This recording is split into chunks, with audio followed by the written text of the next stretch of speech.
రూపాయికి ఇచ్చేది ఏందండి భూమి? ఏది ఏడాదికి 4 కోట్లు ఇస్తాడటాడు, దానికి ఇస్తారట వాళ్ళు.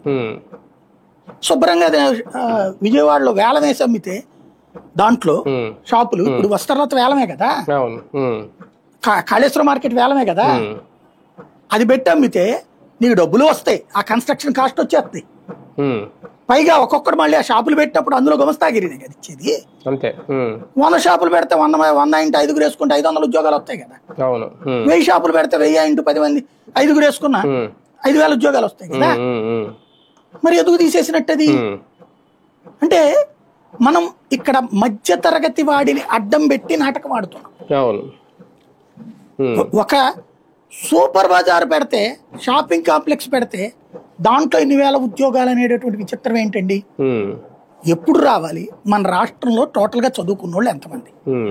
ఇందులో ఏ తరహా వాళ్ళకి ఉద్యోగాలు రావట్లేదు. షాపుల్లో గుమస్తాగిరి ఉద్యోగాలు ప్రతి ఒక్కడికి వస్తాయండి, మీరు నేను చేస్తానని ఎత్తాడు ఎవడైనా సరే. అలా కాకుండా ఏ ఉద్యోగాలు రావు మనకి? కొంచెం హై ప్రొఫెషనల్ ఉద్యోగాలు రావు. హై ప్రొఫెషనల్ ఉద్యోగాలు రావడానికి ఇక్కడ కంపెనీలు లేవు, వాళ్ళని పిలువు నువ్వు. అది కదా అసలు జరగాల్సింది. ఇక్కడ డైవర్ట్ అయిపోతున్నది. సరే వీళ్ళు ఇచ్చి తెస్తున్నారు, గుడ్, తీసుకురండి. ఆ ఒకళ్ళకి ఇప్పుడు ఇది మనం